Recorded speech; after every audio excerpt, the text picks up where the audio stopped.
Ni Mutembei TV station nambari 1 ambao tunazidi kukupatia mazungumzo. Na ni wakati wa siasa. Ninao wakuu hapa wa bunge la wananchi pale Jakaranda. Ninaye the speaker, ninaye the IBC chairman, na pia ninaye pale the deputy president ambao nataka tuzungumze na wao kidogo. Mtatambulisha majina pale na karibu sana ndani ya Mutembei TV. Asante sana. Kama speaker wa bunge la Jakaranda, kwa majina naitwa Wilson Obiero. Mimi ndio speaker. Asante sana Mutembei TV. Mimi kama chairman wa Electoral board wa bunge la Jakaranda, Mr. Paul Ochieng. Asante sana Mutembei TV. Niko na furaha kwa kutualika. Mimi kwa majina naitwa Wycliffe Atema, jina la kisiasa naitwa Ikolomani. Yeah. Karibuni tena sana, and you just feel free. So tukianza na with the IBC chairperson, how did you come up with this presidency, kuwa na the deputy president na pia kuwa na the speaker? Okay, thank you very much. Actually, since we never had leadership in bunge la mwananchi Jakaranda, and sisi wote kama wanabunge, sisi tena ni wabunge wa bunge la Jakaranda. So we came up with an idea of which members of the parliament or wanabunge were the people who fronted the clamor so that we have the elections. Therefore, I was elected as the chairman of the electoral board. We decided on what the structure of the leadership that we should have as bunge la mwananchi. We decided to have Mr. Presidency, we decided to have speakership, and president was supposed to be voted in through secret balloting, and the speaker.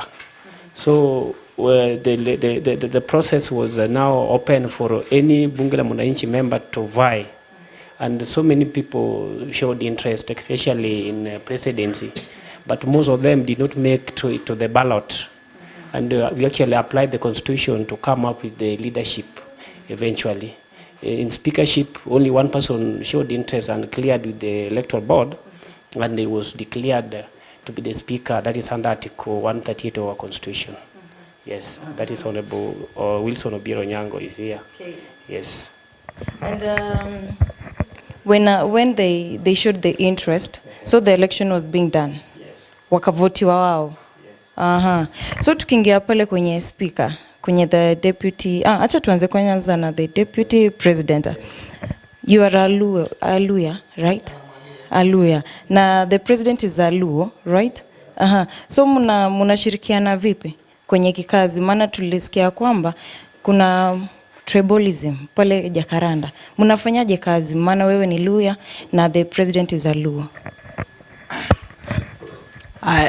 Kulingana na bunge la mwananchi Jakaranda, tumekuwa na umoja, na wale ambao ni wachache ambao wameleta hiyo walikuwa wanataka kuchaguliwa, ambapo wakufika ile kiwango cha kuchaguliwa.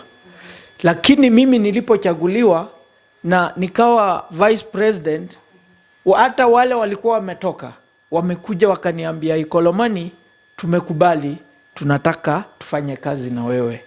Na hakuna mtu yoyote ambaye tumekataza asikuje tukafanya kazi, tukaendeleshe bunge la mwananchi Jakaranda. Mimi kama kiongozi ambayo ni Mluya, mimi katika bunge la Jakaranda niko na uwezo wa kuambia ndugu zangu na dada zangu tukaweze kufanya kitu fulani na tukaweze kwenda mbele. Ile kitu mimi ningeomba wale bado wajaridhika na uongozi yenye lichaguliwa. Hakuna katika ile mrengo yenye tumechaguliwa, kila kabila iko hapo ndani, na hakuna kitu ya kusema kabila fulani imechukua uongozi kubwa na ingine hajachukua. Kila mtu ako katika ile uongozi. Akiwa Mkikuyu ako ndani, akiwa Mkamba ako ndani. Tume make sure each and every tribe iko katika hiyo uongozi. Na ile kitu tumekuja nayo ndio tukafanya tukue kitu kimoja. Mwaso, Luo and Luhyas, they are like brothers. Na tumetembea na wao tangu tuanzishe ile bunge. Tulianzisha na wao pamoja. So ile kitu wale ndugu zetu wachache, ni wachache, hata they are not even 20%. They are less than 20%. Wale ambao bado wajaridhika, lakini mimi kama kiongozi nitafika kwao, nikaweza kuwaongelesha na tukaweza kufanya kazi nao pamoja. Basi lazima kazi izidi kuendelea, na nikirudi hapa kwake the IBC chairperson Gaucho ambaye ni mkuu, ambaye ni the president, alishiriki katika uchaguzi. Okay, thank you very much. Bunge la Mwananchi Jacaranda is a Mofas independent association. We don't depend on Gaucho or Jivanji or any other bunge in Kenya. We stand alone and we can have our own leadership through our own decisions. We are independent. And because there is no law that is binding us with any other bunge la Mwananchi. Gaucho can only be our president when we participated in the election where he was elected. I want you to understand that. And then number two, we are allowed under Article 37 of our Constitution, peaceful demonstration, picketing, and regional assemblies. That is where Bunge la Mwananchi comes from. So as Bunge la Mwananchi Jacaranda, we are independent. We have got independent decisions. We have got brains where we can have our own leadership manners engaging Gaucho or any other person. Yes. Then number two, the issue of inclusivity and tribalism. We covered the issue of, we had what we call inclusivity, whereby when the president is vying as a Luo person is vying as a president, he had to bring another tribe to be his deputy, the same to speakership. We had other structures, we had other positions like the coordinator, clerks, and any other positions where that was covered, in all other tribes were included. So the issue of tribalism in Bunge is something that it's a hogwash. It is something that is not reality. Yes. Thank you. Karibu tena sana. Na tukiingia hapa kwenye speaker, wajua kwamba speaker ndiye anabeba bunge lenyewe. Na tunaambiwa kwamba Babu Owino hayuko in the supportive of the speaker. Na ukamchagua, ukamwapisha. What do you think? Do you think that he's fit for that seat as a speaker? Juu Babu Owino alisema kwamba hataki speaker. Thank you very much on that question. But number one, it was allowed that any other person could contest for the same position. But this comes a case whereby it was only Wilson Obiero who made it to the ballot. And he was declared unopposed under Article 138 of our Constitution, whereby only one candidate is nominated by the Electoral Board is declared unopposed. So the narrative of Babu, that is maybe the issue between Babu and Obiero, what I would call as the personal vendetta. And I encourage Obiero, after being the speaker, we don't have issue with Babu Owino. He's our leader. We respect him. We adore him. We hope for the best in the leadership ambition, in his leadership thing. We don't have a problem with him. Obiero is already our speaker. They can dialogue to cleanse the impediments or the malignancies that have been growing between the two, so that we can continue with the bunge. Yes. Yes. Thank you so much. And tukiingia pa kwenye speaker, hizi pressure zote ambazo unazipata kutoka Babu Owino na kutoka kwa wale watu ambao wanasema kwamba hautoshei kwenye hiki kiti, will you ever think that one day uta step down useme kwamba mimi sitaki kuendelea kuwa the speaker ya Jacaranda? Asante sana. Allow me to say by beginning with this point that there is no any serious issue between the speaker of Bunge la Mwananchi Jacaranda, that is Wilson Obiero, and Babu Owino. Just to clear the air, there are few individuals who had their personal interest or their personal issues with Wilson Obiero. So they were trying to use Babu Owino to attack Wilson Obiero. I have much respect for Babu Owino as the area MP. And I have to respect him as our leader of the area. So the issue of maybe having pressure from left, right, and center with me, it's not there. Yeah. So I respect him. and I will do my work as an elected speaker. And what we have to understand, my position is not an appointed position. It's an elective position. So an elective position, it's a competitive process where people go to the ballot, the people in charge of the process are engaged through the chairmanship or the powers on the leadership of the commission that is put in place by the members themselves. So the speakership was an elective position. So if I had no competitor to test his guns against me, then what was left? Nothing was left. I wanted to be declared the winner. Yeah. And what did they see that made them not to contest? It is my ability to conduct the proceedings of the House. So you believe in yourself? So I trust in the process first, and I believe also in myself in conducting the proceedings of the House, and I believe in the people as well, because it is the people that give you the mandate to conduct the proceedings. Without them, you have no powers. So it is the people that engaged me and said, Wilson Obiero, you are competent enough to run the proceedings of this House. Kindly come forth and contest for this position. And as a result of that, the few competitors who were around did not even clear with the IBC because they had already feared the race. So that is what it was. So issue of dragging leadership or political leadership to bunge la mwananchi, it's something that should not be there. Let us give our leaders their space. They do their work, and we also do our work as bunge la mwananchi. Yes. Right, so ameclear the air. Na tukiingia pale kwenye the IBC chairperson, wakati uliwaapisha, kulikuwa na watu ambao walikuwa against it na walikuwa narusha mawe pale, but you still stood na ukasema kwamba nitawaapisha. Life yako sasa hivi, je, iko sawa? Una usalama wote ama bado unatishiwa ama uko na uoga fulani pale, kuna watu ambao wanaweza nivamia? Thank you very much. So far, since we did our elections, I made the declaration, my life has not been threatened. My life has not been between the devil and the deep blue sea. My life is okay. I conducted the election within the dictum of the electoral jurisprudence, and I had to stand by the law. We have to respect the law because Chapter 1 of our Constitution talks about the supremacy of the Constitution. Is supreme. So long as we're doing what the law allows us to do, we expect our life to be okay. And so far, my life has not been threatened. I'm okay because I did what is right. Thank you. All right, and to our Deputy President. So what do you think makes you that you are fit for that seat? Unajua Deputy President si jina ndogo sana, ni jina kubwa tena sana. So what makes you think that you are fit for that seat? According to me, I think I am fit for that job because my education capability, and also I have been engaged in several occasions, politics. I have been with several big people whom I have been working with closely. So, and also politics is in my blood.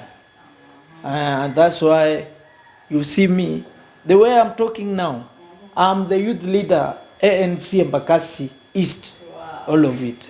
So I know I have that potential to work hard and make the bunge la mwananchi the better place for each and every member. So according to me, I know I can do that job very well and make sure each and every member who is in bunge la mwananchi is peaceful and also confident in me. And that's why what I can say. Asante sana. Nilikuwa nangojea hiyo ya kusema kwamba politics iko kwenye damu yako. Unajua nasema kwamba kama upendi kitu huwezi kuongoza. Na tukiingia kwenye speaker, kuna wale ambao wanakutazama na wanakusikiza. Unapata kwamba hawajui the roles of a speaker. Unaweza tuambia wewe role yako ni gani pale kwenye Jacaranda bunge la mwananchi? Thank you very much.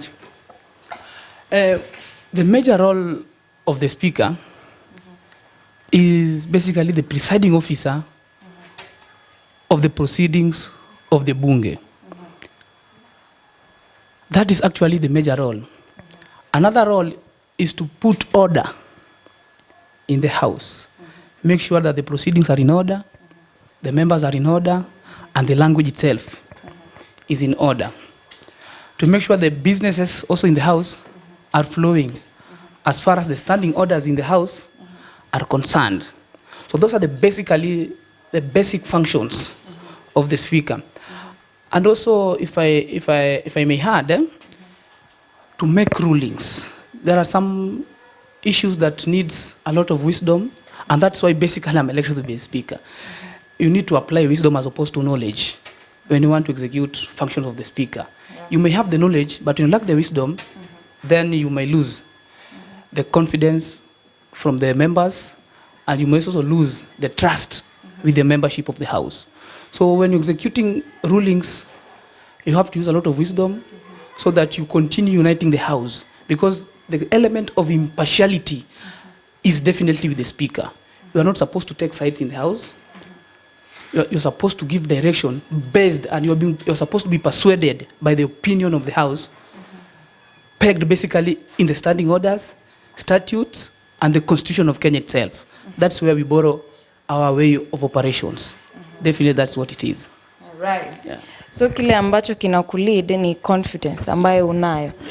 IBC chairperson, wakati walikuwa elected na ukawaapisha, kwa wewe mwenyewe binafsi, unaweza tuambia ni nini ambacho kilikuvutia kwa hawa, ambacho unaweza sema kwamba you can stand firm and say deputy president ana fit, my speaker ana fit. Ni kitu gani ambayo ilikuvutia kwao?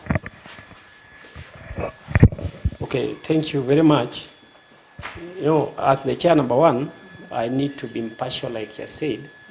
I need not to be prejudiced towards a particular candidate.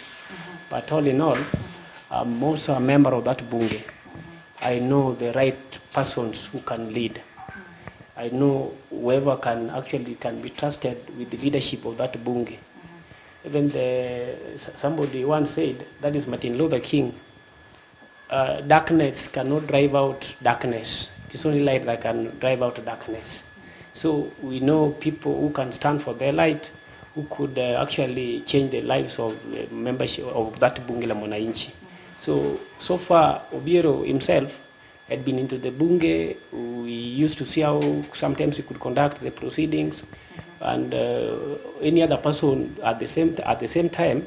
But it was unfortunate that it was only Obiero who cleared to be to vie at the speakership. So automatically I could trust him, because I could trust him at the first time and then declare him as the speaker, because I know how he conduct himself. The same to other people who were declared, because they were declared and opposed. Others were jokers. Others were winging the elections. Others were not serious. But our interest is to have the leader. Our interest in that bunge is to have the right leadership, which can actually change, which can actually transform that bunge aggressively, the so-called paradigm shift. Yes, the same to other, like the president, Honorable Kolomani, like the, Deputy President Honorable Kolomani, and President Honorable Nick Juma. The people were superb, and they can lead the bunge la mwananchi, apart from the other jokers. Yes. All right, so winding up, you know corruption is just everywhere. So nataka tu tuambe ukweli. Kuna yote ambaye alikubribe? Usitudanganye. Thank you very much. That's a very good question. Integrity is paramount. That is chapter 6 of our constitution. Integrity begins with me and it begins with you. That is chapter 6. And even before we conducted our elections, integrity was an issue to be discussed and to be assured before members of parliament. I was not bribed. My election was not lettered with a profusion of bribery or fraudulence or any discrepancy. I believe in myself. Chapter 10 of our constitution talk about high moral values and ethical standard. I'm one of high moral values. And I conducted what the law says that I could conduct. So our election was not lettered with any profusion of any discrepancy. Yes. All right, so the speaker, will you ever, siku moja tu wamkusema kwamba I don't want to work with the IBC chairperson? Just maybe to answer your question, working with IBC, I don't know specifically in what sense, but IBC is an independent institution, purely enshrined in Chapter 7 of the Kenyan Constitution, and by extension, you can read to an extension, Chapter 15 of the Kenyan Constitution, speaks about the independent bodies and the commissions. So, as a commission, yes, it would be of essence to work with them, but on specified obligations or on specified areas, because definitely their work was to conduct elections. Then, after elections, what next? If need arises, they'll be put into place to conduct another elections. So only if I feel there is something of relevance that as an independent institution they should do, we can work with them. And sometimes in the house, we may need the knowledge of the IBC or the understanding of the IBC to conduct some ad hoc committees through an electoral process if need arises. So basically working with the IBC, it will be of essence if need arises, but I don't see any difficulty in working with them in some other areas of consulting each other, understanding a few things that can help propel the agendas of the Bunge to the next level. Because in a society that we live, monopoly of knowledge is very lethal. Diversity of ideas is something of relevance and of importance to us. So he could be having an idea that he can pump in or inject to the Bunge or to the members or to the society or to an individual, and we blend it with some other idea, then we can reach the other end of the tunnel. That is basically what we can do with the IBC chair.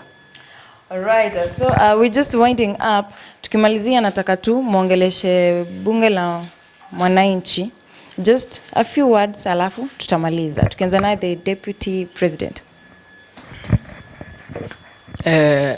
Before niongee nikimaliza bwana Madam, I may say this. Wakati uchaguzi iliitishwa na kuambia hata wewe ukijua wewe mahali unaenda kufanya election you are going to lose, will you be in position to give out your money?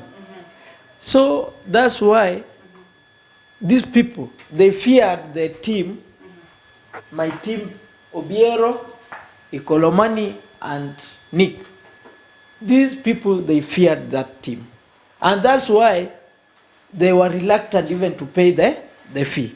Because automatically they knew they are going to lose the seats. So that's why you see there others bring some lukumba, but they love just to move out. They love just to accept and we move forward. So mimi niki address bunge la mwananchi, tuko hapa na sisi tuko tayari kuwafanyia kazi. Tumeanza kutembea tukitaka bunge la mwananchi cha Karanda likaweze kugeuzwa liwe bunge la maendeleo. Tuko determined to make sure each and every member ambaye ana kazi, tujaribu tutafute vibarua tuone venye wanaweza saidika. Kama bunge la mwananchi cha Karanda tumeamua tunataka kufanya sio kupiga tu siasa. We want to do some activities that may bring out income. So that's why I want to tell bunge la mwananchi cha Karanda they should be sober. We are ready to work for them tirelessly. And that's why you see us here.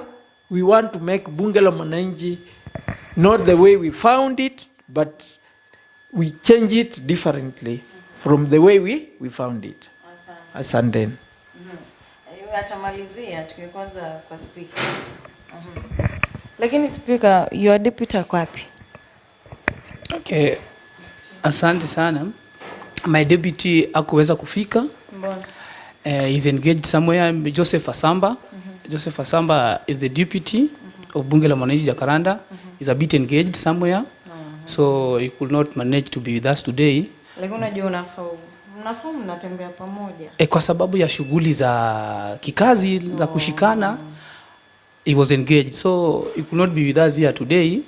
But next time, if you invite us or if you have an opportunity to invite us again, I'll try and carry him or work with him to this point.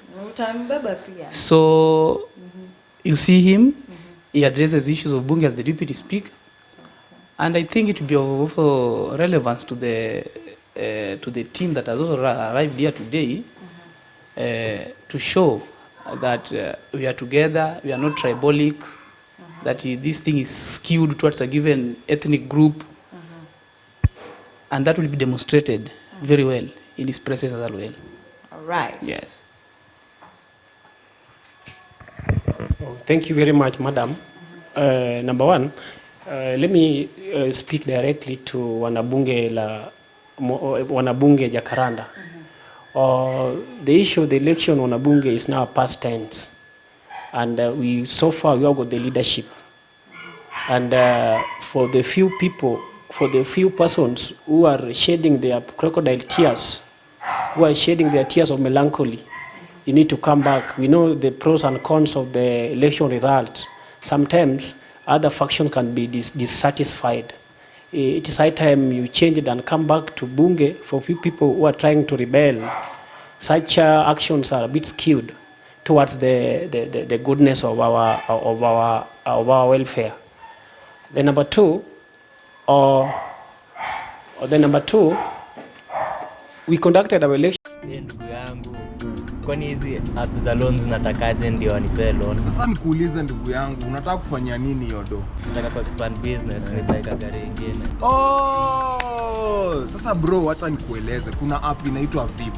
Unaona sasa, ukiwa na hii app, ni app yenye inakusaidia kumanage busy yako. Sasa wewe kama mse wa taxi, ukimanage transactions zako through VIP for the next 3 months, unaweza get access to loan. Na pia kulingana na design yenye unakopa na unalipa hiyo loan, wanaweza kupatia pia access to a better handsome amount ya loan. Unanipata ndugu yangu? Nakupata. Hiyo kwanza iko verified. Kabisa. Sasa download VIP leo na expand business yako in the next 3 months, au sio? Kabisa bana, hata niweke sahi